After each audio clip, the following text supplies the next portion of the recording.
beberapa hari yang sebelumnya kita belajar firman Tuhan di pasal 15 kan.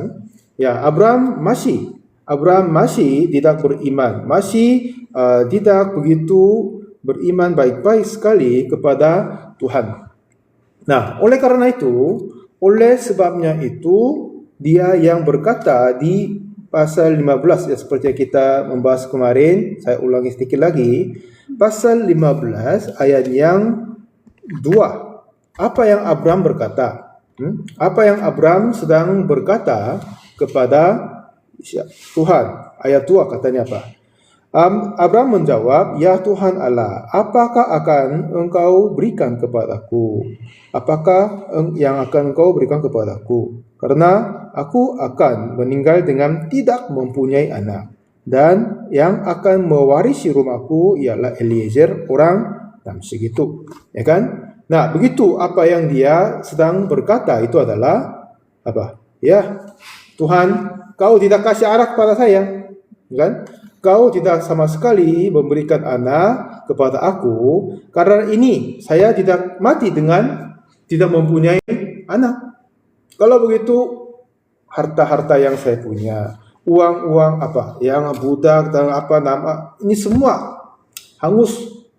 Tapi seperti yang orang-orang Korea, mereka sangat baik, sangat peduli kepada nama keluarganya. Saya dengar orang-orang Batak juga kan, banyak ya, mereka selalu mengutamakan atau selalu berpikir tentang apa, keturunan, keluarga. Jadi yang pentingnya nama marganya.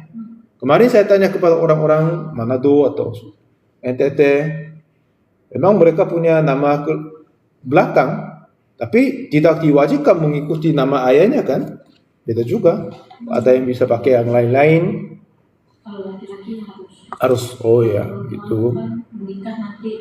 Oh iya, kalau perempuan nikah beda lagi ya, pindah-pindah lagi. Nah, sepertinya memang Abraham setelah dia keluar dari tanah Ur Kasdim dan masuk ke Mesir, yang seperti kita belajar, dia memberikan apa? Menjaga istri baik-baik. Istrinya diambil, istrinya Firaun sebentar, lalu sebelum mereka menjadi satu, ya dikembalikan. Tapi saat itu Raja Mesir Firaun itu telah memberikan hamba banyak hewan-hewan. Jadi Abraham sudah menjadi kaya di sana. Setelah ayam sudah menjadi kaya raya di situ. Setelah begitu, dan akhirnya dia kembali ke tanah Kanaan, akan tetapi masih belum berikan anak. Sehingga Abraham berkata, "Ya Tuhan, aku akan mati dengan tidak mempunyai anak. Jadi jadikanlah siapa? Eliezer ini menjadi ahli warisku." Dia bilang. Tetapi ini juga salah satu perkataan yang tidak kepercayaan.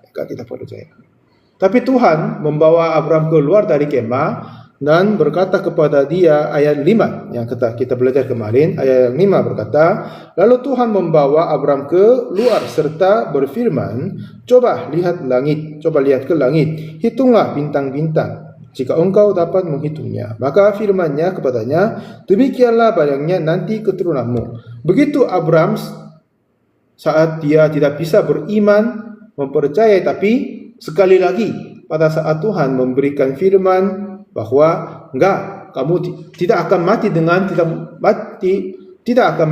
tidak mempunyai anak, akan tetapi aku akan memberikan anak seperti sebanyak mungkin bintang-bintang begini. Jadi saat itu Abraham percaya. Nah, setelah dia percaya, ayat 6 Tuhan berkata, "Lalu percaya Abraham kepada Tuhan, maka Tuhan memperhitungkan hal itu kepadanya sebagai kebenaran." Memang Abraham ini adalah seseorang yang dia awalnya tidak beriman sejak mulanya. Tetapi pada saat dia mempercayai Tuhan, walaupun tidak ada dasar apapun untuk percaya, tapi iman itu yang Tuhan senang, dan Tuhan memperhitungkan hal itu menjadi kebenaran. Nah, inilah iman sesungguhnya. Sekali lagi, iman sesungguhnya itu apa? Bukan kita yang melihat sesuatu yang berdasarkan beriman dan kita percaya, itu bukan. Tapi walaupun tidak punya apa-apa pun, jika kita percaya kepada firman Tuhan, Bahkan kita tidak sama sekali ada apa-apa, tapi jika Allah berfirman sesuatu dan kita percaya, itulah iman sesungguhnya. Dan Tuhan berkata, Dia memperhitungkan kebenaran. Jadi di pasal 15, kayak kalau kita berpikir apa ketingkatan iman Abraham, awal dia dipanggil Tuhan pada pasal 12, wah dia percaya, senang. Tapi saat dia tiba di Kanaan gimana? Langsung bisa senang? Enggak juga kan? Wah, karena kelaparan, sulit hidupnya, sudah ada orang yang di sana, turun iman dia. Karena apa? Lalu dia maju ke Mesir. Nah, iman dia sangat turun, ya, pikiran dia, emosinya, perasaannya, apapun turun jauh sekali. Dan terus kemudian Tuhan mengeluarkan dia, masih dia imannya luntas sekali. Dan ayat pasal 15 ini, kan? Karena apa yang Tuhan berkata di ayat 5 dan 6 ini, begitulah iman dia tiba-tiba menjadi tinggi, ya kan? Bisa beriman lagi. Nah, dengan begitu masuknya ayat pasal yang 16 yang kita baca tadi. Tapi pasal yang 16 di sini ada apa? Yang bagaimana pasal 16 baru mau dimulai ya, gini. Abraham lagi saya baca pas Kejadian 16 ayat 1. Adapun Sarai, istri Abraham itu tidak beranak. Ia mempunyai seorang hamba perempuan orang Mesir, Hagar namanya. Berkatalah Sarai kepada Abraham, engkau tahu Tuhan tidak memberi aku melahirkan anak. Karena itu, baiklah, hampiri hambaku itu. Mungkin oleh dialah aku dapat memperoleh seorang anak. Nah, jadi coba jika kita membaca ayat 2 ini, kan? Apa yang kata Sarah? Dan apa yang Abraham berkata pasal 15 ayat yang 2? Mirip tidak? Mirip kan? Sangat mirip. Apa yang Sarah berkata pasal 16 ayat 2? Dan apa yang Abraham berkata pasal 15 ayat 2? Hampir mirip. Tidak begitu jauh berbeda. Ya kan? Nggak jauh berbeda. Nah, di sana, ya memang kita semua bisa berpikir begitu. Waduh, kenapa Tuhan tidak memberkati aku? Kenapa Tuhan tidak menolong aku? Kenapa yang tidak baik saja terjadi kepada hidupku? Kenapa Tuhan tidak menyertai aku? Bisa, ya kan? Di dalam hidup kita pasti bisa pikiran-pikiran yang negatif bisa masuk ke dalam di hati kita, ya kan?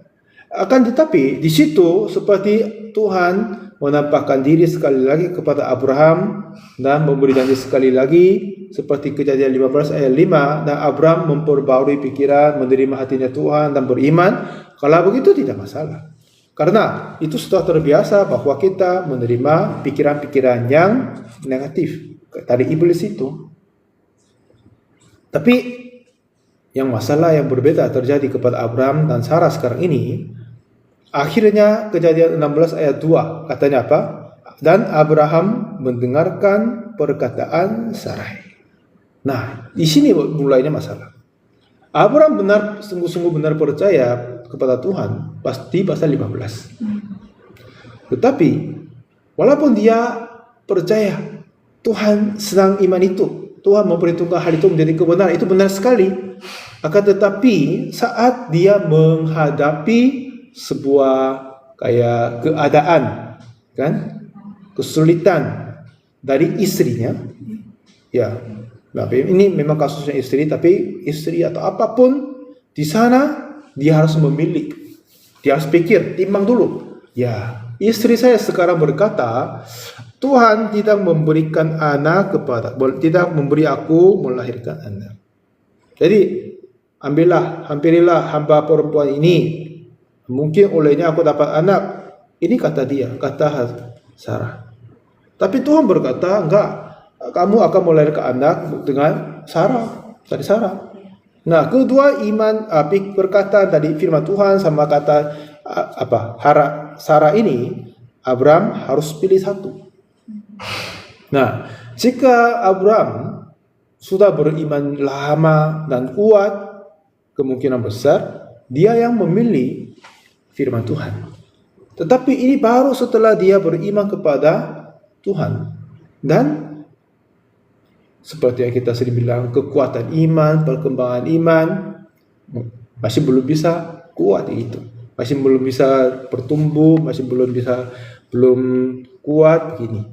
Jadi pada saat kayaknya perkataan dari Sarah, ya kan, yang melawan tentang firman Tuhan, Abraham tidak mempunyai kekuatan untuk mencegahnya. Ya, seperti Abraham mendapat kayak konsultasi atau penguatan iman dari Tuhan. Enggak. Lihatlah ke langit. Bisakah kamu menghitung bintang-bintang di langit? Demikianlah sepertinya aku akan membuat keturunanmu sebanyak mungkin begitu. Seperti Tuhan memberi kayak konsultasi kepada Abraham. Jika Abraham bisa memberi konsultasi kepada Sarah, harus bilang apa kalau begitu? Sarah, jangan bilang begitu. Baru beberapa hari yang lalu Tuhan berkata kepada saya sekali lagi, lihatlah ke langit, apakah kamu bisa menghitung bintang-bintangnya? Sepertinya begitu Tuhan akan memperbanyakkan keturunan kita. Jadi kita hanya menunggu saja. Kita hanya percaya saja. Kita mengandal kepadanya. Kita tidak perlu membawa Hagar, hamba perempuan ini menjadi, olehnya kita dapat anak. Tidak perlu. Pastilah Tuhan akan memberikan anak melalui kita. Jika Abraham sungguh beriman kepada firman yang telah dikasih, dan dia pernah percaya itu, gimana? Dia harus kasih iman ini kepada Sarah. Tetapi masih belum bisa. Tetapi saya pikir itu tidak berarti Abraham tidak beriman saat itu. Saya sudah beriman karena pasal 15 ayat 6 Tuhan bilang kan, itu telah Abraham percaya kepada Tuhan, maka Tuhan memperhitungkan hal itu kepadanya sebagai kebenaran. Ya, Tuhan telah berkata demikian. Ya kan? Itu. Jadi, tapi maksudnya iman ada, akan tetapi hidup oleh iman ini masih belum dilatih dia. Nah, di gereja kita ada seorang pendeta yang mempunyai anak yang sedikit cacat itu. Mungkin dua-duanya, satu atau dua-duanya begini. Jadi itu penyakitnya sebentar saja. Itu cacat untuk tidak bertumbuh kayaknya. Walaupun dia tubuhnya menjadi makin dewasa, tapi otaknya, perbuatannya enggak begitu sesuainya. Jadi ini artinya seperti pendewasaan, cacat pendewasaan kayak begini, ya kan? Pendewasaan begini. Jadi walaupun dia sudah berumur SD 1, 2, dia masih pup di tempat itu. Dan sejak kecil dia begitu, jadi orang tuanya merasa kasihan juga. Aduh, anakku yang sakit, anakku yang cacat, ini kasihan banget. Karena ini, walaupun anak-anak buang air kecil dan besar di tempat tidurnya, berbau, tapi ya, walaupun ini repot kepada orang tua ya, tapi ya karena ini mungkin masalah orang tua. Biasanya orang tua pikir begitu kan, aku harus melahirkan kamu dengan sehat, aku harus melahirkan kamu dengan sempurna, tapi tinggal jadi, maaf, ini bukan masalahmu, masalah aku. Begitulah mereka berpikir, dan tidak marah apa-apa, bawa dia, mandiin dia, ganti baju, dan selimut basuh cuci, begini. Dan setelah itu, memang saat mereka sendiri tinggal bersama-sama, tidak masalah. Akan tetapi, sebenarnya tiba-tiba Pak Pendeta itu dipindahkan tempat pelayanan. Ya, memang kita mempunyai kayak ada rotasi tempat pelayanan ya. Jadi dia dilokasikan, dipindahkan ke gereja pendeta Pak Pelayani, dan gereja Gangnam itu. Nah, jadi sebagai asisten pendeta, dia tinggal dalam gereja. Di gereja sediakan satu kamar supaya keluarganya tinggal. Saat mereka yang melayani satu gereja di daerah dan dipastori selalu ada di gereja. Dan jika keluarga saja yang tinggal, kalau ada yang ada yang anak itu berteriak di pastori saja, biasanya ya apa-apa. Dan juga jemaat-jemaatnya bisa paham, mengerti juga. Akan tetapi setelah mereka pindah ke gereja Gangnam, memang pastori sangat terbatas. Jadi cuma dikasih satu kamar saja untuk keluarganya. Ya, kamar mandi pun harus pakai yang umum itu, ya, yang bersama-sama. Jadi saat dia tinggal di situ, memang anak itu masih. Tetapi yang ibunya ya seperti biasa mencuci selimut dan semuanya begitu. Tapi pada saatnya, karena gereja Gangnam ini memang agak besar. Tapi setelah anak-anak di dalam gereja ini, walaupun gerejanya besar, ruangan-ruangan ini hampir penuh untuk persekutuan atau organisasi dari gereja kita jadi cetak magazine, sama kantor IYF, sama cetak koran banyak. Jadi ruangan untuk anak-anak jarang ada. Jadi anak ini dulu tinggal di pastori, ya ruangan tamu, jika tidak ada tamu mereka main nonton TV. Tapi setelah mereka tinggal di satu kamar saja, televisi tidak ada, ruangan tamu untuk mereka bermain nggak ada, lapangan itu jarang ada. Jadi mereka mulai main di lobi di gereja. Tapi ternyata lantai itu adanya kantor Pak Pendeta Pak. Jadi saat dia konsultasi sama jemaat-jemaat, kadang anak-anak berteriak di lobi itu agak ganggu. Jadi disuruh pergi ke lantai yang lain atau main di luar atau parkir atau apa ada disuruh lain. Tapi anak ini karena dia cacat untuk pendewasaan belum jadi nggak dengar apa. Jadi anak ini walaupun dicegah disuruh jangan, tapi sering berteriak di lobi dan jadi sedikit ganggu untuk konsultasinya. Jadi memang Pak Pendeta Pak juga sudah tahu apa kondisi anak dia, jadi tidak marah-marah lagi, tidak marah atau apa yang lain. Tapi sebentar lagi Pak Pendeta Pak pikir juga, waduh ini kalau begitu bagaimana? Ya anak ini terus hidup begini, ini kasihan juga. Tapi saat untuk tuakan untuk dia bawa anak itu ke kantornya. Lalu dia suruh anak ini duduk, tapi memang ini anak waktu itu baru umur 8 atau 9, masih kecil dan otaknya tidak besar juga. Walaupun dia disuruh duduk, jadi duduk, tapi tidak bisa fokus, ya kan? Nggak bisa fokus. Cuman dia duduk, tiba-tiba berdiri lagi, loncat lagi, berdiri lagi. Jadi Pak Pendeta Pak gini, saat lihat, memandang dia sebentar, lalu dia mengeluarkan ikat pinggangnya, lalu pukul di tanah, di bawah tanah ini. Ada suara, pak. Jadi anak ini kaget. Lalu untuk sementara dia diam. Takut dia kan, kalau anak yang masih berumur 8-9 tahun, Pak Pendeta Pak umur 70 lebih waktu itu ya, 75-an, tua, rambutnya putih. Jadi ada yang bapak yang sangat tua dan marah sampai pukul ikat pinggang di bawah tanah, suaranya besar, pak begitu. Sehingga anak ini kayak nggak bisa berbuat apa-apa, cuma lihat begini. Untuk sementara, memang gak lama. Setelah bapak ini lihat, Pak Pendeta Pak lihat, oh anak ini bisa sadar juga, kan? Kalau dia takut bisa diam, jadi dia bisa baca suasananya. Setelah itu dia berkata kepada Bapak Pendeta yang ayahnya, saya lihat anakmu itu memang sedikit kurang dari yang lain sekarang, tapi saya pikir tidak masalah, tidak apa-apa. Anakmu bukan anak cacat, normal dia. Jadi didiklah dia dengan normal, baik-baik saja. Anakmu akan menjadi baik. Ini apa kasih tahu oleh Pak Pendeta Pak kepada pendeta itu, Pendeta Kim namanya. Lalu Pak Pendeta Kim obrol sama istrinya, sayang, coba dengar. Baru saja Pak Pendeta Pak berkata, anak kita ini normal, tidak masalah. Ya, jadi kita harus mendidik dia dengan arah yang baik. Memang istrinya pun mau dengar. Tetapi bagaimana mengarahkan dia dengan baik-baik belum mereka mengalami, karena kedua anaknya dua-duanya begitu sayangnya. Jadi pada saat Pak Pendeta Pak pendeta yang ayahnya ini pikir, jika anak ini normal, apa itu benar dia buang air di tempat tidur? Tidak mungkin. Jadi mulai saat itu juga, saat dia pup di tempat tidur yang sebelumnya, ya, istrinya bilang jangan dulu, harus ke toilet dulu. Tapi lalu ya tidak marah-marah parah, cuma bersihin dulu, yang pelukin dulu, ya tidak apa-apa, nanti perhatikannya, omong gitu aja.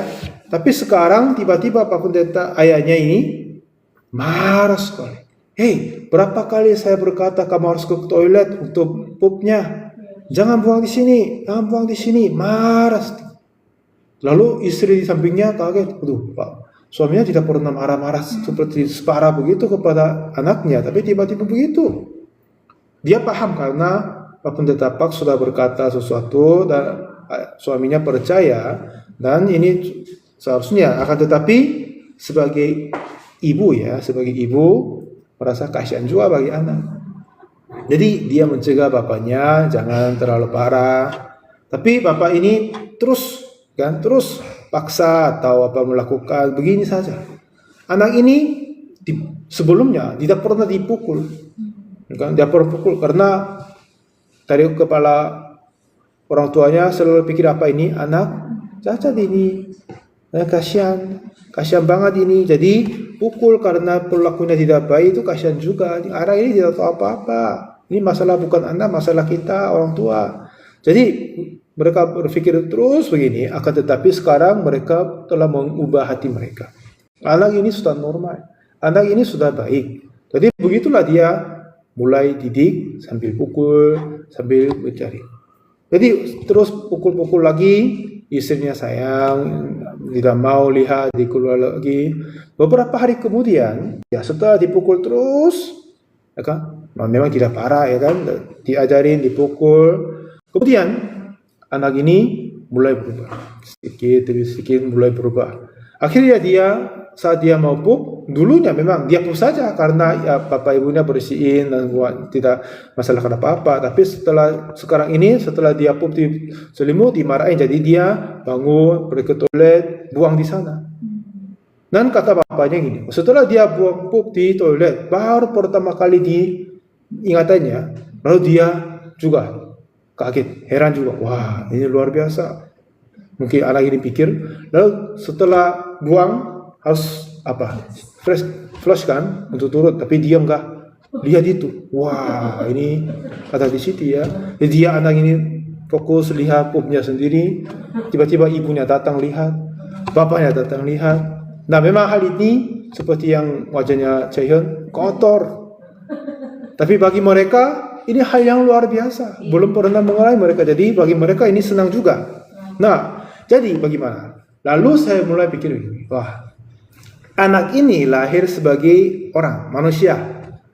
Tetapi sebelumnya dia hidup seperti apa? Tidak seperti manusia yang benar. Boleh dikata kayak binatang atau hewan. Seperti ya, dulu pernah saya cerita.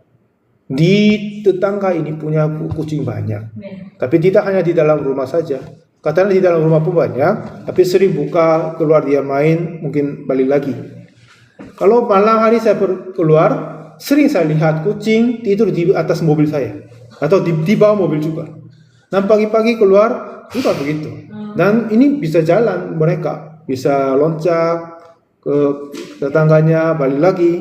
Dan kedua tetangga kiri kanan kami nggak ada tanah seperti begitu. Sudah ditutup semen sama keramik semua.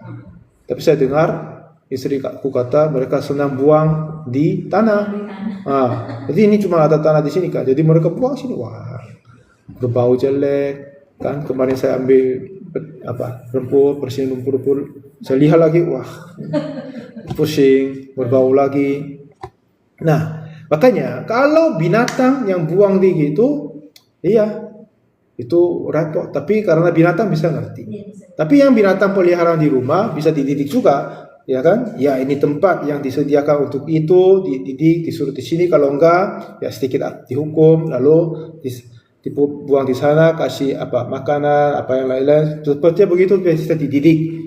Tapi anak yang tadi saya sebutkan tidak pernah dididik kayak seperti begitu karena dari orang tuanya dia menganggap anak yang cacat. Maksudnya, tetapi setelah itu Bapak Ibu mendidik dengan arah yang baik, cara yang baik, lalu anak ini mulai berubah. Lalu saya pikir begitu, iya, anak ini lahir sebagai manusia, tapi hidup seperti tidak belajar kehidupan sebagai manusia. Seperti kita belajar di sekolah kayak sosialisasi atau apa gitu ya kan. Sebagai dia yang untuk hidup seperti orang biasa. Kan seperti rata-rata ada banyak hal-hal yang harus belajar. Nah, tapi dia karena anak yang cacat tidak dapat kesempatan belajar, tapi sekarang dia mulai belajar hidup seperti orang normal, ya kan? Normal. Begitu. Nah, makanya setelah sebab seperti begitu. Kalau dia yang orang tuanya menganggap diri anak ini adalah cacat, nggak perlu melawan perilakunya yang tidak baik. Tapi setelah orang tua mengubah hati mereka kepada anak ini, anak ini yang normal baik, tapi perilakunya tidak benar. Setelah dia beriman kayaknya ya, mempunyai kepastian tentang hal itu, dan kepada hal yang lain yang berbeda dari perspektifnya, pandangannya, dia melawan dan mengubah, ya kan? Nah, setelah hati orang berubah dan beriman benar, harus akan mengajarnya begitu. Nah, seperti Abraham, ya, apa yang saya bisa mau sampaikan kepada ibu pada hari ini adalah gini. Abraham, dia sungguh benar mempunyai iman pada Kejadian pasal 15 ayat yang 5 dan 6. Betul, benar sekali, ini tidak bisa ditanyakan, itu benar sekali. Akan tetapi hidup sebagai orang beriman dan mengajar mengajar iman itu masih belum tumbuh di dalam diri hidupnya. Kalau kita cari Roma pasal 1, ini ada firman Tuhan tertulis demikian. Roma 1 ayat yang 17. Roma 1:17 ini berkata, sebab di dalamnya nyata kebenaran Allah yang bertolak dari iman dan memimpin kepada iman. Nah, di dalamnya nyata kebenaran Allah. Di Kejadian pasal 15 ayat 5 ayat tadi, Abraham percaya kepada Tuhan dan Tuhan memperhitungkan hal itu menjadi kebenaran. Jadi dia setelah menerima kebenaran, tetapi dan kebenaran ini itu bertolak, ya, kebenaran yang bertolak dari iman dan memimpin kepada iman. Yang kebenaran bertolak iman diri, dan lalu iman dirinya di dalam Abraham menjadi teguh, kuat, lalu bisa gimana? Harus memimpin iman. Abraham beriman dulu daripada Tuhan pada Kejadian pasal 15, setelah itu harus apa? Memimpin iman kepada Hagar. Ya kan? Akan tetapi pada saat pasal 16 ayat 2 dari perkataan Hagar, apakah Abraham sudah bisa memimpin iman kepada dia? Masih belum. Memang, ya, setelah kita beriman, setelah kita percaya keselamatan dan pengampunan dosa, menerima kebenaran, lalu maksudnya apa? Itu tidak titik terakhir. Ini titik pemula untuk kita dilatih hidup oleh iman. Seperti anak yang tadi, setelah dia lahir, ya kan? Setelah dia ditemukan cacat untuk pendewasaan, lalu gimana? Orang tuanya nggak mengajar dengan baik-baik. Tapi setelah kami dapat anak Cayon ini, ya, awalnya memang pasti dia pakai pampers selama hampir setahun, 2 tahun, dan terus kemudian kami harus melatihkan dia untuk tidak pakai pampers lagi. Jadi ibunya bawa dia ke toilet, suruh duduk, coba kamu buang di sini, kencing di sini, mulai itu. Dan cara makan, sebelumnya makan gimana? Dikasih makan oleh ibu, lalu dia ambil tangan, ya, makan bubur, nasi, apapun dari tangan. Tapi setelah itu harus mengajar apa? Pakai sendok, garpu, sama sopit, apa yang lain, dan cara makan, etikanya, apa ini semuanya diajarin, ya kan? Masih ada banyak hal-hal yang kita saling mengajar, belajar begitu.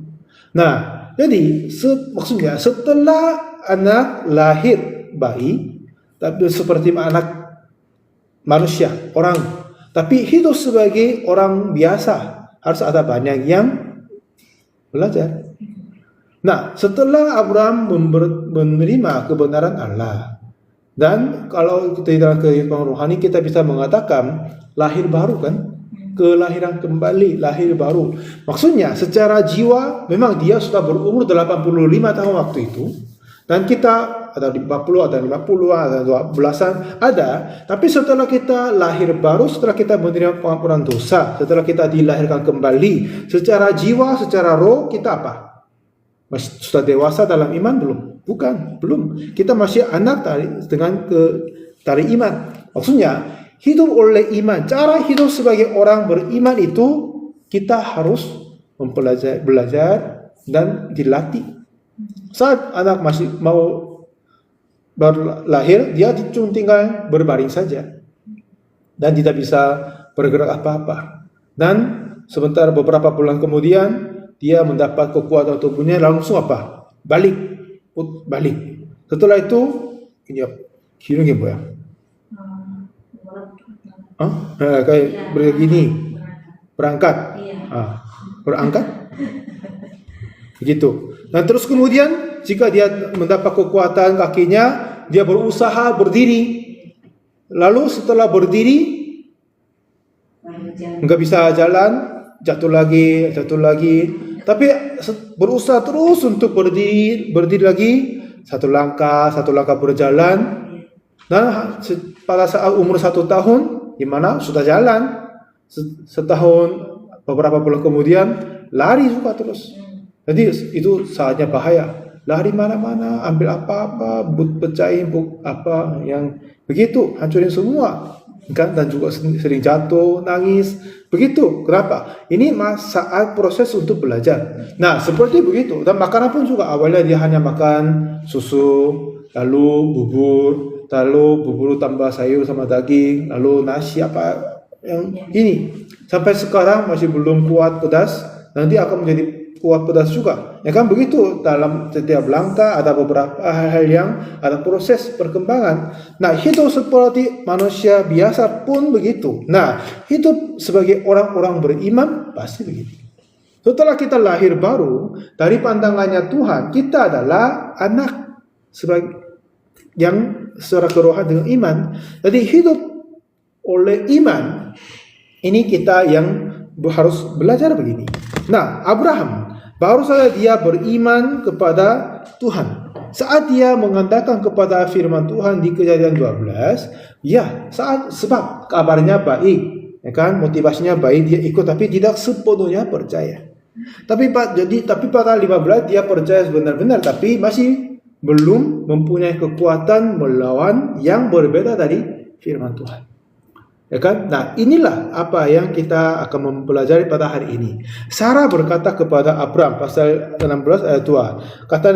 Katanya apa? Berkatalah Sarah kepada Abram, engkau tahu Tuhan tidak memberi aku melahirkan anak. Ya kan? Tuhan katanya apa? Tuhan tidak memberi aku melahirkan anak. Ini gimana? Ini firman Tuhan atau iman sesungguhnya atau pikiran dia sendiri? Pikiran dia sendiri. Tuhan sungguh ingin menghendaki memberikan anak kepada Sarai. Akan tetapi dia yang sekarang berpikir Tuhan tidak memberikan anak kepada aku. Kenapa? Ya, kenapa? Karena sekarang dia pun pada saat dia melihat keadaannya dan kondisi tubuhnya, kekuatannya dan firman Tuhan, dari situ apa yang dia merasa lebih kuat itu adalah apa? Keadaan dia. Ini lebih kuat. Jadi dia mendapat kesimpulan Tuhan tidak memberi aku melahirkan anak. Kalau gitu gimana? Abraham harus bilang apa? Sarah, sayang jangan berkata begitu. Kemarin Tuhan bilang Tuhan akan memberikan keturunanku sebanyak mungkin kayak bintang-bintang. Jadi jangan khawatir. Sebentar lagi Tuhan akan kasih. Sebentar lagi Tuhan akan berikan, kita beriman dulu. Ya, beriman dulu. Ini seharusnya Abraham berkata kepada Sarah, tapi Abraham tidak bisa ngomong apa-apa. Cuman enggak. Oke, Abraham mendengarkan perkataan Sarai. Lalu mengambil Hagar sebagai istrinya, lalu melahirkan anak. Siapa itu namanya? Ismail. Nah, Ismail ini siapa? Nah, keturunan memang anak dari Abraham. Dan sekarang, dan setelah dia lahir, dan 15 tahun kemudian, bagaimana? Akhirnya Ishak lahir juga. Saat Ishak lahir, apa yang Ismail melakukan kepada Ishak? Coba kita cari Kejadian pasal yang 21 ayat yang 9. Kejadian 21 ayat 9 berkata, pada waktu itu Sarah melihat bahwa anak yang dilahirkan Hagar, perempuan Mesir itu, bagi Abraham, sedang main dengan Ishak, kan, anaknya sendiri. Nah, ini kalau kita melihat ini, ayat-ayat ini gimana? Oh, ini abang yang baik, main sama dengan adiknya. Kita pikir begitu kan? Tetapi dalam bahasa Inggris, ya kan? Nah, ini terjemahnya agak kurang dalam bahasa Indonesia. Tapi bahasa Korea atau bahasa Inggris, yang apa itu asli maksud sesungguhnya? Ini. Bahasa Inggris berkata, and Sarah saw the son of Hagar of Egyptian, which she had born unto Abraham, mocking. Mocking itu artinya apa? Ini tidak main, ini tidak hanya main samanya, tapi mempermainkan, ya kan? Mocking, ya, seperti begitu kan? Mempermainkan, berbuat jahat kepada anak itu, ya kan? Jadi Ismail yang hasil dari apa? Ketidakpercayaan dari Abraham itu, yang mocking, mengganggu, menghajar kepada Ishak, anak dari iman itu. Nah, jadi apa yang kita harus mengetahui sekarang ini adalah memang dalam kehidupan rohani kita beberapa hal-hal yang kita memilih melakukan karena ketidakpercayaan. Akan tetapi dari sana yang kita harus tahu juga apa itu akan datang waktunya menjadi gangguan bagi kita. Suatu saat saya mendengarkan kesaksian dari Pak Pendeta Pak, seawal mula dia melayani di kota Daegu, di daerah di pinggirnya, itu masih dia berumur 20, akhir 20-an, 30-an begitu, masih muda sekali. Waktu itu ada seorang jemaat yang jualan di jalan, seperti yang kaki lima, jual makan. Dan dia sering setelah dia dapat mendengarkan firman dan menerima keselamatan Tuhan dan rajin dan baik datang ke ibadah dan mendengarkan firman dan baik-baik saja. Akan tetapi tiba-tiba suatu hari dia tidak mau datang lagi. Lalu Pak Pendeta Pak pergi ke jalan di mana dia yang jual di jalan itu. Lalu dia ketemu, saudara, kenapa akhir-akhir ini kamu nggak datang ke gereja? Katanya, Pak Pendeta, sekarang istriku hamil. Dan kami seperti Bapak tahu, kami miskin kan? Kami miskin. Jadi jika dia bersalin anak dengan sehat, normal, memang mungkin oke. Tapi jika dia bersalin dengan susah, harus operasi, butuh biaya yang berat. Kalau biaya operasi untuk bersalin anak di sini, kira-kira berapa, Bu? Tahu nggak? Sekitar 50 juta. Oh, itu saja? Iya. Oh. Kalau yang operasi? Yang operasi. Ya, sekitar itu, karena yang murah itu yang normal kan. Sejak 1-2 juta. Oh. Tergantung rumah sakitnya. Oh iya. Yang bagus bisa lebih dari. Oh iya. Waktu kami baru datang di Indonesia, Umin masih ada kandungannya. Oh, begitu. Jadi beberapa bulan kemudian harus bersalin. Kami cari informasi di mana biasa orang-orang Korea melahirkan anak di Indonesia. Disarankan di Siloam, di Karawaci. Di situ katanya di situ ada dokter orang Korea juga. Jadi enak. Memang waktu itu kami belum bisa berbahasa apa-apa, jadi lebih baik.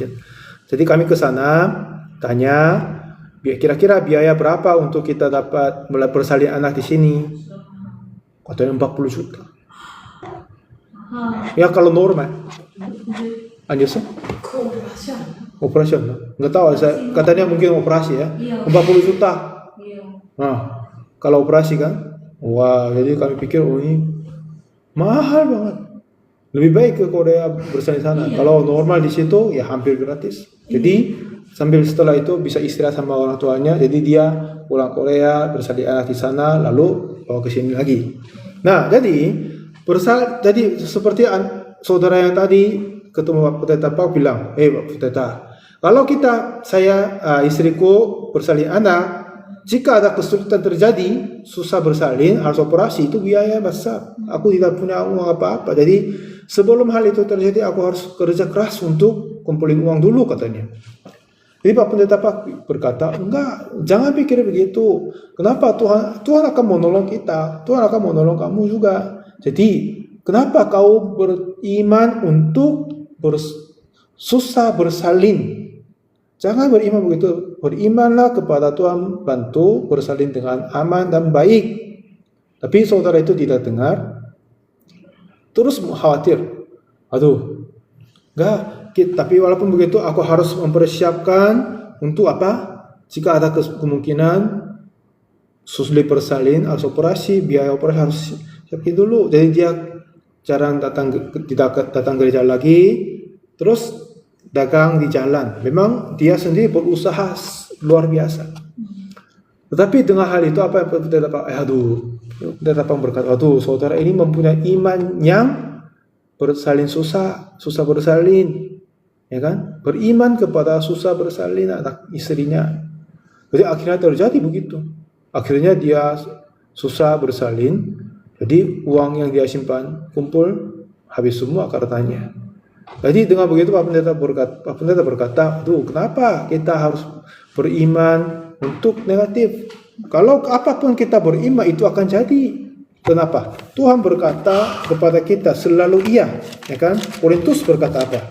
Tuhan, apapun kita berkata kepada Tuhan akan menjadi iya bagi dia. Benar nggak? Pernah baca nggak, Bu? Nah, itu di mana?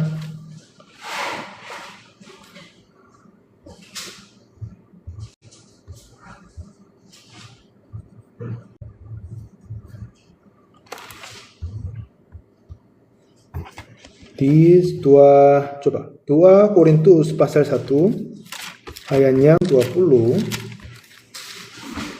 2 Korintus pasal 1 ayat 20 berkata, sebab Kristus adalah ya bagi semua janji Allah. Itulah sebabnya oleh Dia kita mengatakan amin untuk memuliakan Allah. Jadi semua janji bagi Tuhan menjadi iya.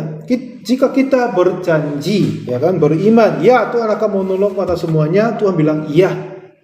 Tapi jika kita berkata, jika kita mengalami kesulitan bagaimana? Jika kita mengalami tentang apa yang sakit penyakit kesulitan gimana? Tuhan bilang iya kepada itu juga. Kamu beriman untuk susah, iya akan jadi begitu. Kamu beriman untuk apa? Yang sakit, iya kepada itu. Ya kan? Kita setelah menjadi orang benar, anak-anak Allah, apa yang kita sumpah, apa yang kita minta janji, kita yang doa, apa yang harapkan akan jadi iya bagi Tuhan. Tuhan berkata kepada Petrus juga, Tuhan memberikan kunci kepada Petrus. Apa yang dia ikat di dunia akan terikat di surga. Apa yang dia berkata, mengumumkan, percaya di dunia akan jadi di sana. Nah, apa yang terjadi di sana akan nyata sebentar lagi di sini. Ya kan? Nah, jadi apa yang kita beriman kita sekarang ini adalah yang sangat penting maksudnya. Nah, kita kembali ke Abraham. Abraham sedang beriman. Tapi pada saat dia menghadapi kepada kata Hagar, Tuhan tidak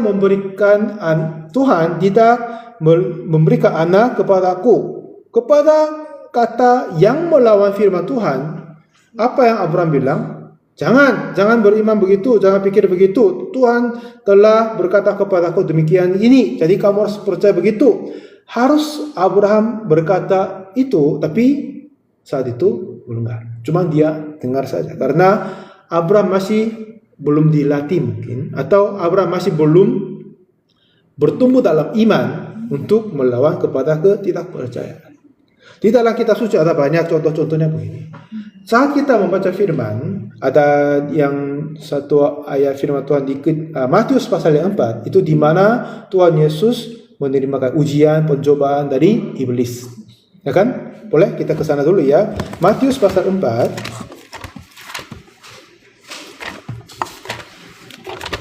Matius pasal 4.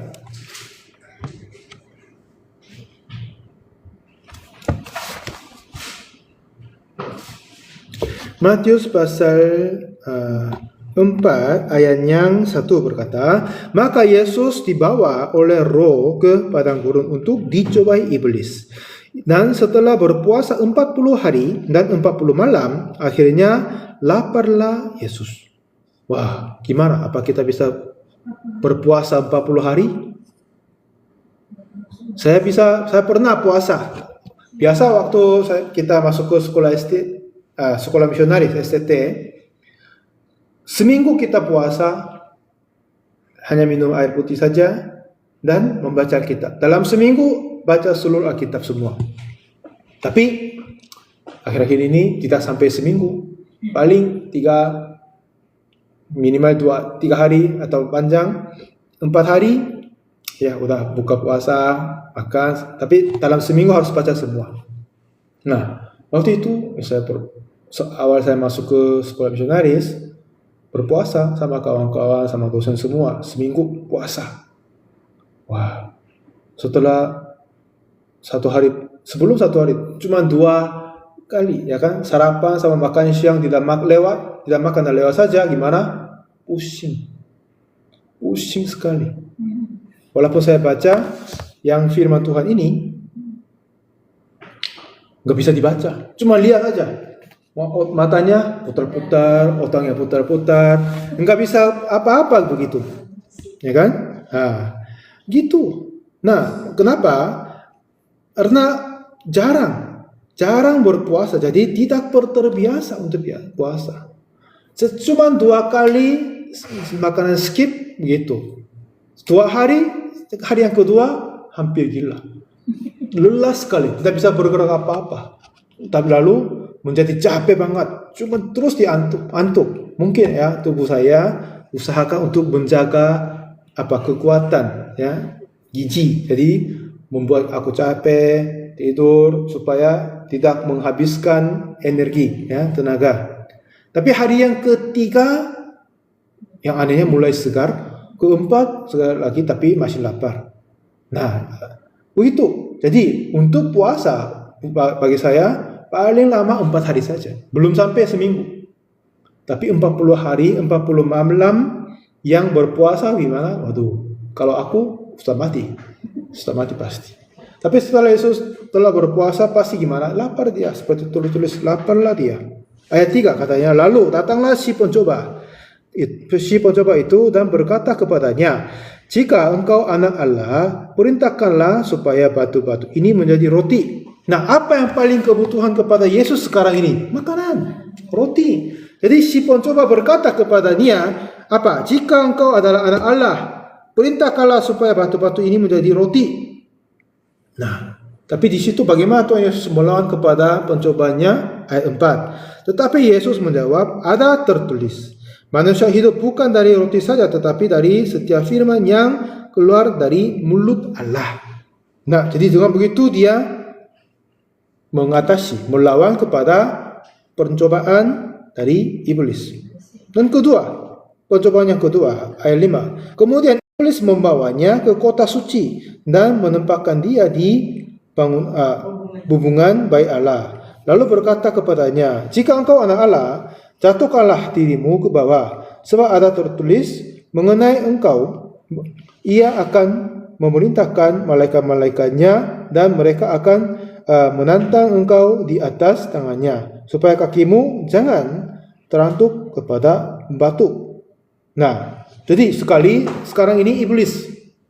Itu kemarin seperti kita percaya, iblis ini dulu siapa? Lucifer, kepala malaikat yang berkuasa, yang pintar juga, dan dia yang pintar untuk firman Tuhan. Dia juga tahu firman Tuhan, dan dia menggunakan ayat firman Tuhan untuk mencobai anak Allah.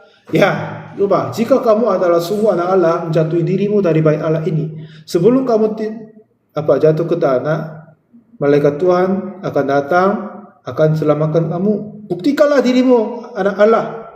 Kalau begitu bagaimana? Jika kita, ya udah, lihat dia loncat, pastilah malaikat akan menolong. Tetapi anak Allah Yesus Kristus, apakah dia perlu membuktikan diri sebagai anak Allah? Enggak usah. Jadi Tuhan berkata kepada dia, ayat berapa? 7. Yesus berkata kepadanya, ada pula tertulis, janganlah engkau mencobai Tuhan Allahmu. Nah, terus ayat 8 sekali lagi. Dan iblis, pencobaan yang ketiga. Iblis membawanya pula ke atas gunung yang sangat tinggi dan memperlihatkan kepadanya semua kerajaan dunia dengan kemegahannya. Dan berkata kepadanya, semua itu akan ku berikan kepadamu jika engkau sujud menyembah aku. Memang sekarang Tuhan Yesus datang untuk apa? Menyelamatkan orang-orang di dunia ini. Dan sekarang seperti kita belajar, Tuhan memberikan dunia ini kepada iblis. Seperti Efesus yang kita membahas kemarin, Efesus pasal 2 ayat 2 berkata, kamu hidup di dalamnya karena kamu mengikuti jalan dunia ini, karena kamu mentaati penguasa kerajaan angkasa. Kan? Jadi kita manusia yang ada di dalam dunia ini sedang apa? Mentaati kepada kerajaan angkasa. Penguasa kerajaan angkasa siapa? Iblis ini. Jadi sebenarnya iblis juga mempunyai kuasa atas kerajaan angkasa ini. Dan sekarang Tuhan Yesus mau mengembalikan kuasa kepada dia. Jadi kata iblis, sujudlah kepada aku, lalu aku akan berikan kuasa ini kepadamu. Ya udah, apa Yesus sujud menyembah kepada iblis? Kalau begitu gimana? Yesus menjadi hamba iblis. Nah, ini pencobaannya konyol, tapi kalau begitu Yesus tidak akan jatuh, tidak akan ditipu. Tapi apa kata Yesus kepada iblis sekali lagi di Matius pasal 4 ayat 10? Maka berkatalah Yesus kepadanya, enyalah iblis, sebab ada tertulis, engkau harus menyembah Tuhan Allahmu, dan hanya kepada Dia sajalah engkau berbakti. Nah, apa? Aku tidak berbakti kepadamu, aku tidak sujud menyembah kepadamu, tapi kepada Tuhan saja. Kan Tuhan saja. Semua segala pencobaan yang menarik datang kepada Yesus. Tapi seperti yang kita baca semuanya, bagaimana Tuhan Yesus melawan dan mengatasi kepada semua pencobaan? Gimana? Melalui firman Tuhan. Sekali lagi coba kita periksa ayat 4. Katanya tulis gimana? Yesus menjawab, ada tertulis. Katanya apa? Ada tertulis. Ayat 7. Yesus berkata kepadanya, ada pula tertulis. Ayat 10 katanya maka berkata Yesus kepadanya, inilah iblis, sebab ada tertulis. Ada tertulis, ada pula tertulis, sebab ada tertulis. Jadi dengan apakah Tuhan Yesus dapat melawan pencobaan iblis? Oleh iman kepada firman Tuhan saja. Memang Tuhan Yesus adalah anak Allah. Bagi Dia tidak sama sekali mempunyai dosa, kejahatan, pikiran negatif, tidak sama sekali ada. Pencobaan iblis tidak akan mungkin masuk. Cuman hati Tuhan, hikmahnya Allah saja penuh di dalam diri, sehingga semua segala pencobaan dapat Dia melawan dan mengatasi oleh firman-Nya yang penuh dalam diri hatinya. Tapi kita gimana? Kita setelah lahir sebagai keturunan Adam dan Hawa, dan hati kita telah ada tanda, ada luka, atau bekas dosa ada di dalam diri kita. Bekas mana? Sering dicobai oleh penguasa kerajaan angkasa, yaitu iblis. Jadi setelah kita dilahirkan kembali, setelah kita dibenarkan, walaupun begitu bekas cacat atau bekas luka yang sering dicobai, dimainkan oleh iblis akan ada pada kita. Jadi setiap saat kita menerima tantangan dan kita setiap saat harus melawan itu. Dan cara bagaimana kita melawannya? Oleh firman. Ya kan? Ini kita akan memperjuangkan ini. Abraham tadi, saat dia tidak mempunyai iman, Tuhan memberikan iman kepadanya, memberikan janji sekali lagi, dan Abraham beriman kepadanya, dan imannya diperhitungkan kebenaran. Dan sekarang istri Sarai tidak beriman, Abraham masih belum kuat untuk memimpin dia untuk beriman, tapi mengikuti dia. Tapi setelah itu bagaimana? Abraham melihat, setelah langsung saja siapa yang Hagar mengandung anak, terjadi apa kepada nyonyanya? Coba kita kembali ke Kejadian 16. Setelah Abram dengar kata Sarah dan menjadi tebu sama Hagar, ayat 4. Kejadian 16 ayat yang 4 berkata, Abram menghampiri Hagar lalu mengandunglah perempuan itu. Ketika Hagar tahu bahwa ia mengandung, gimana? Maka ia memandang rendah akan nyonyanya. Nah, langsung saja dia menjadi sombong. Ini ibu ini nggak bisa hamil, tapi lihat aku langsung saja satu kali coba langsung saja dapat. Ini masalahnya ibu ini. Jadi pasti tuanku ya Abraham akan meninggikan aku karena aku dapat anak ini. Dia menganggap rendah.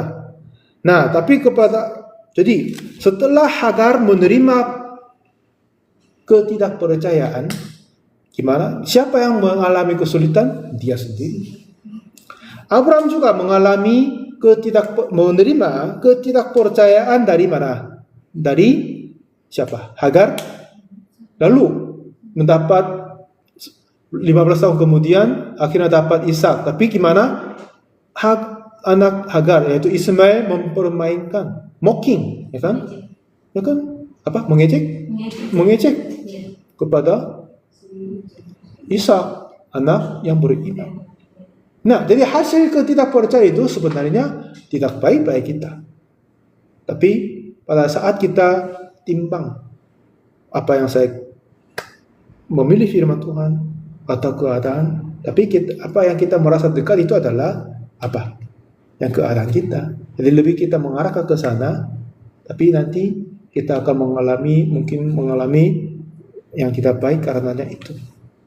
Nah, tapi di sini kenapa?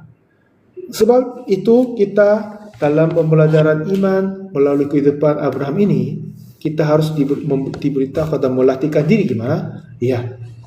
Walaupun firman Tuhan terasa jauh sekali.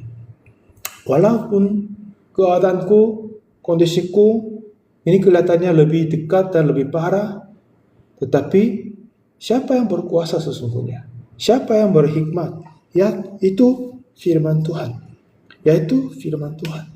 Aku percaya itu, aku pilih itu dan mengandal sabar dalamnya. Kalau begitu, Tuhan akan akhir-akhirnya memberikan berkat dan memenangkan semuanya, lalu kita akan menikmatinya.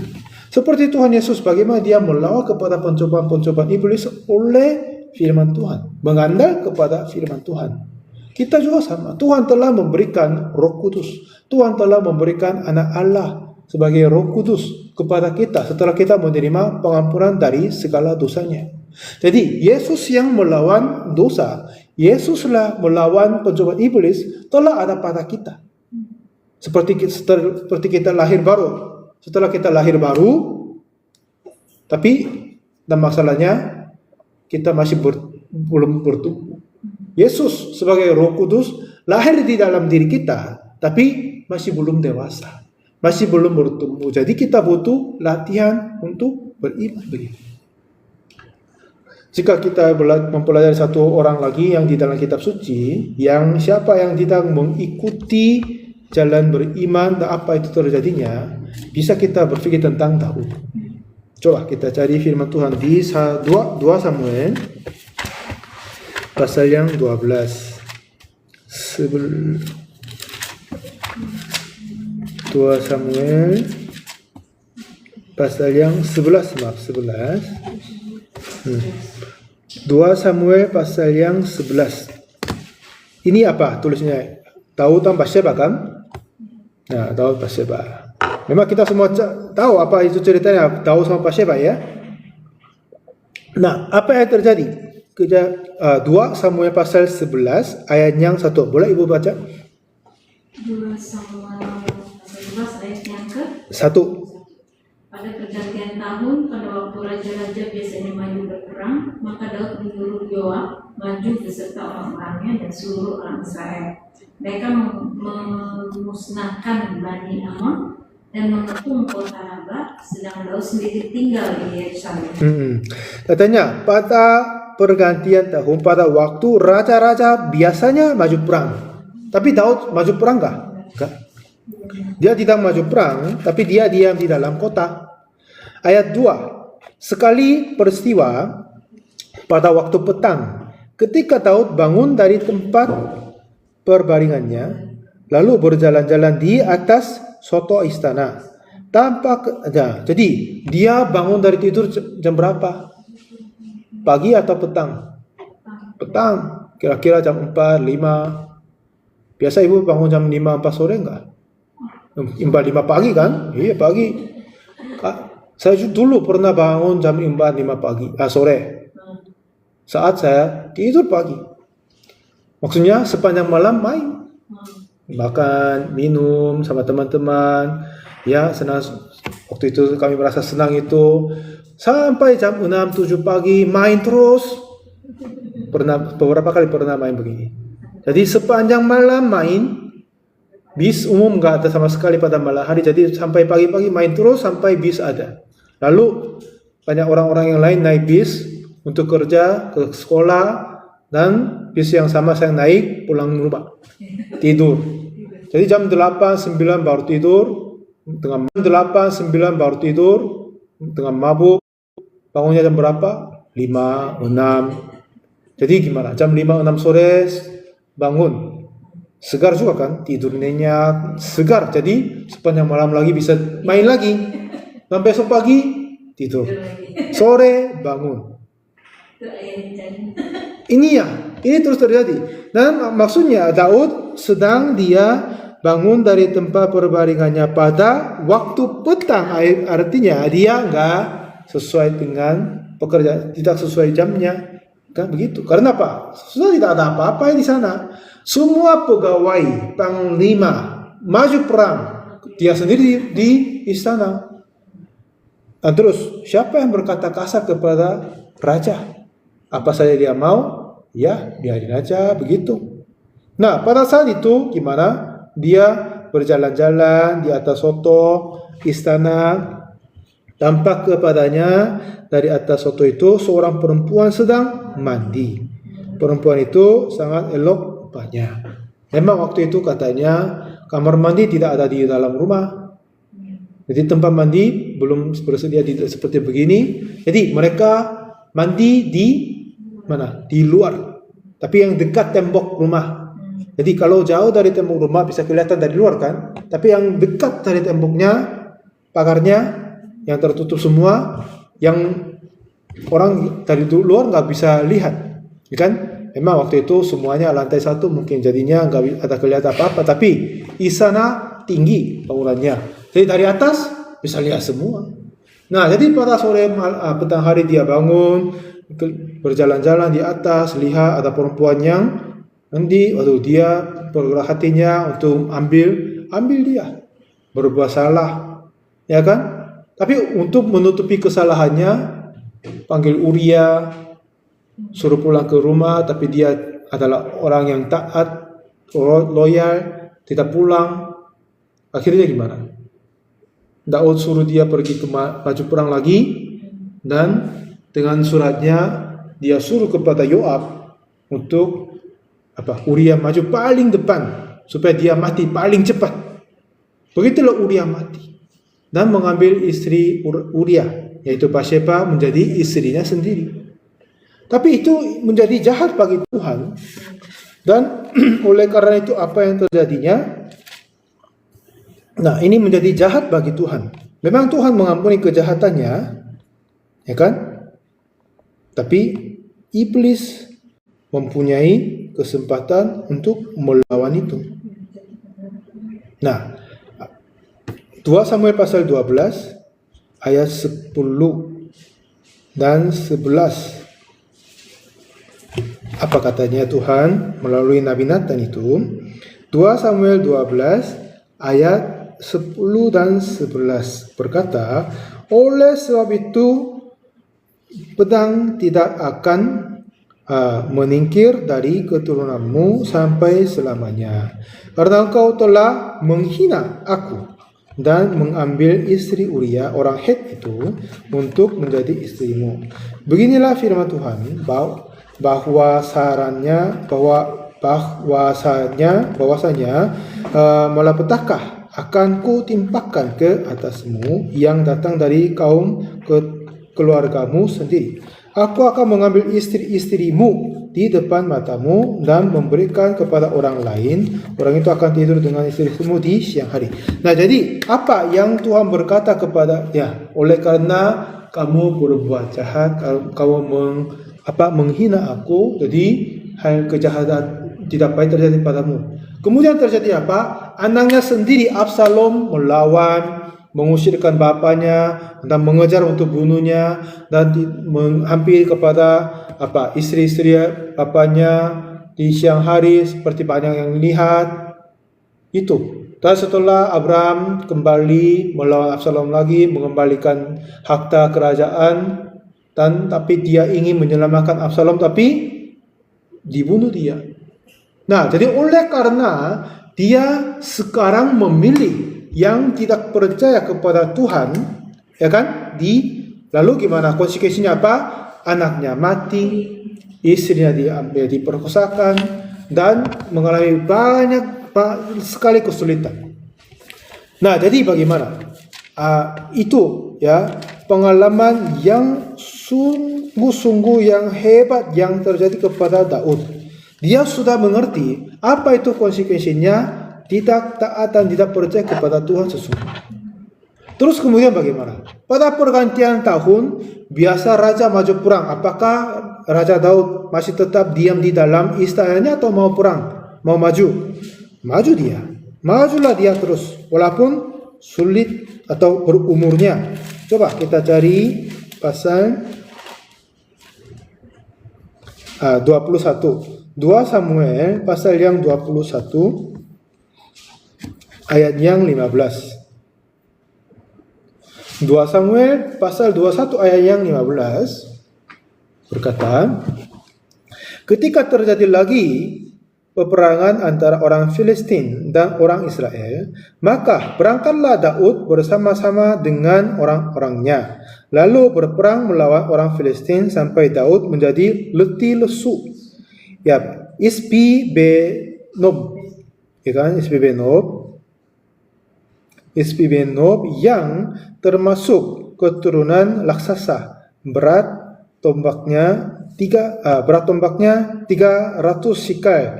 sikal tembaga, dan ia menyandang pedang yang baru, menyangka dapat menewaskan Daud. Tetapi Abiasi anak Zeruya datang menolong Daud, lalu merobohkan dan membunuh orang Filistin itu. Pada waktu itu orang-orang Daud menonton dengan sangat kepadanya, memohon sangat kepadanya. Kata mereka, janganlah lagi engkau maju berperang bersama-sama dengan kami, supaya keturunan Israel jangan punah bersama-sama engkau. Ya kan? Maksudnya apa? Ini umur Daud sudah cukup tinggi, nggak muda lagi dia. Tapi pada ada perang, gimana? Dia diam saja di dalam istananya sendiri atau maju? Majulah dia. Walaupun dia letih lesu, sering capek dan sempat ditewas, tapi dia maju. Kenapa? Apa yang dia mengalami saat dia tidak mengikuti perintah Tuhan dan ajarannya Tuhan dan kebiasaan seperti apa? Biasa pergantian tahun raja maju berperang, dia diam di dalam rumahnya, istana sendiri. Apa terjadi? Apa itu konsekuensinya? Dia mengikuti keinginannya sendiri, pikirannya sendiri. Apa? Lalu setelah itu dia sungguh mengetahui semuanya. Gimana? Sekarang dia takut untuk mengikuti jalannya sendiri. Dia takut mengikuti pikirannya diri sendiri, ya kan? Itulah dia. Jadi ada seseorang yang sungguh mengalami apa itu hasilnya, konsekuensinya setelah mengikuti jalan duniawi, jalan dirinya sendiri, bukan iman itu. Di sana mereka bertobat dari kehidupan sehari-hari. Bukan pertobatan untuk kejahatan dosa ini, pertobatan untuk beriman. Sampai sekarang saya tidak memilih iman, tapi harus bertobat dari situ. Aku bertobat dari memilih pikiran diri sendiri dan percaya kepada Tuhan di dalam kehidupanku. Nah, lalu dengan begitulah mereka mengalami begitu. Nah, maksudnya apa? Abraham saat dia diperkuatkan oleh Tuhan pada pasal 15, Tapi walaupun masuklah pasal yang 16, masih belum bertumbuh iman untuk memimpin iman orang yang lain. Tapi seharusnya bertumbuh. Tapi memang butuh waktunya kan? Butuh waktunya. Tapi seharusnya bertumbuh. Nah, jadi dia tidak bisa memimpin iman Sarah waktu itu. Akhirnya mengambil Hagar, orang Mesir, lalu dapat Ismail yang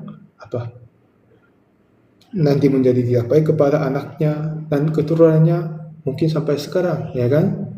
Iya, begitu. Nah, dengan itu. Jadi apa yang kita akan bisa melihat di dalamnya? Hagar juga dia dianggap sepi oleh Sarah, juga dianggap sepi oleh Hagar. Nah, jadi apa yang kita mengalami saat kita tidak memilih firman iman, ya tidak akan baik juga. Tetapi sekali lagi kita ingat Tuhan Yesus yang tidak pernah dicobai oleh iblis, tidak pernah kalah dari iblis. Dia tidak jauh dari kita.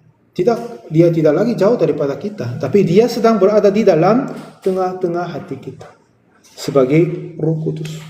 Jika kita mengalami pencobaan, jika kita sendiri berusaha untuk mengatasi pencobaan bagaimana, pastilah kita akan kalah. Tapi Yesus sebagai Roh Kudus yang diam di dalam diri kita, Yesus Tuhan. Sekarang saya berpikir begitu, kondisi keadaanku begini, lalu apa yang pendapatmu, apa yang pikiranmu, apa yang engkau berpikir tentang hal itu. Nah, kita dalam doa, membaca kitab, bersekutu dalam jemaat-jemaat, pastilah Tuhan akan kasih janji melalui firman Tuhan. Nah, kalau gitu kita pegang dan percaya, lalu gimana? Tuhanlah akan bekerja melalui janji yang Ia berikan kepada kita. Ini apa yang Tuhan mau mengajar kepada kita. Amin. Nah, Paulus juga. Paulus bagaimana? Saat dia sebagai orang Farisi, ya kan, berusaha untuk melakukan baik-baik saja, jadi enggak jadi. Sehingga dia berkata, apa yang hendak aku berbuat yaitu baik, yang tidak saya berbuat, tapi apa yang tidak aku menghendaki yaitu yang jahatlah aku berbuat.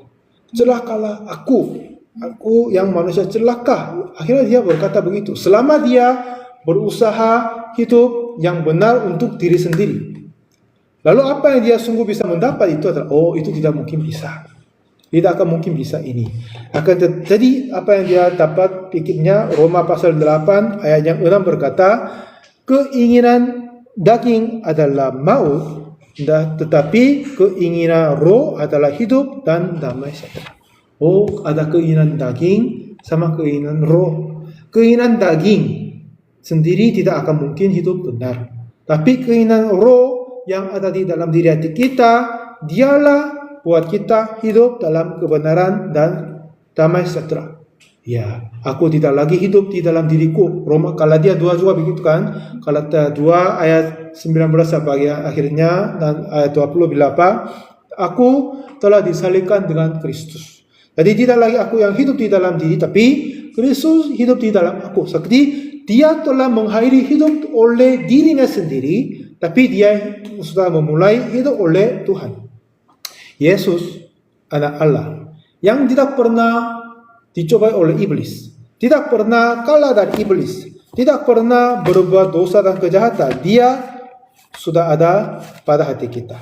Setelah kita dilahirkan kembali, setelah kita menjadi orang benar, dilahirkan kembali, lalu sebagai Roh Kudus, Tuhan telah masuk ke dalam diri kita dan Dia tidak pernah kalah dari pencobaan-pencobaan iblis. Jadi, apa yang kita beriman sekarang? Apa yang kita percaya? Ya, ingat, pada saat kita terasa dicobai, pada saat kita sulit memilih sesuatu, memutuskan sesuatu, ya Tuhan, yang ada di dalam diriku, yang Tuhan yang memelihara aku dari langit kerajaan surga, apa yang firman-Mu tentang hal ini? Berikanlah janji kepada aku, ingatkanlah firman kepada aku. Kalau begitu gimana? Tuhan akan ingatkan firman Tuhan kepada kita. Lalu kita akan bersaksi begitu. Ya, iblis, enyalah daripadaku. Ada tertulis firman Tuhan begini dan aku percaya itu. Nah, inilah hidup oleh iman. Hidup oleh iman itu bukan kita berusaha untuk melakukan baik menurut pandangan duniawi atau diri sendiri, atau kalau moralitas etika apapun, enggak. Ini memang usaha diri sendiri. Tapi hidup oleh iman itu adalah dengan apapun kita mempercayai dan memilih kepada firman Tuhan, dan firman Tuhan dapat kerja kepada hati kita yang percaya. Amin. Inilah hidup oleh iman. Abraham, sekali lagi, saya ulangi lagi sekali lagi. Abraham percaya kepada Tuhan di pasal 15. Itu benar sekali. Tapi dia masih belum bertumbuh iman untuk memimpin iman orang yang lain. Jadinya hal itu terjadi. Dapat Hagar dan melahirkan Ismail. Di dalam diri itu kita pun akan mengalami banyak hal-hal demikian. Tapi semoga mulai sekarang ini coba kita simpan yang perjalanan hati Abraham pasal 15 dan 16 ini, dan pada saat kita terasa dicobai, terasa sulit, itulah saatnya kita mencari Tuhan. Itulah saatnya kita mencari firman-Nya dan memilihnya. Mungkin ini kelihatannya lama dan jauh, kelihatannya sulit, tapi pastilah dengan cara itulah Tuhan akan bekerja begitu luar biasa kepada kita. Amin. Semoga harus kita percaya dan gitu. Dan nanti mari kita satu sedikit demi sedikit bersaksi tentang hal itu. Pada saat itu aku mengalami kesulitan, tantangan begini, dalam doa bersyukur Tuhan, saya cari firman, Tuhan kasih firman Tuhan begini, saya percaya. Bersaksi ini dulu. Lalu Tuhanlah akan melihat iman, lalu bekerja sesuainya. Amin. Oke.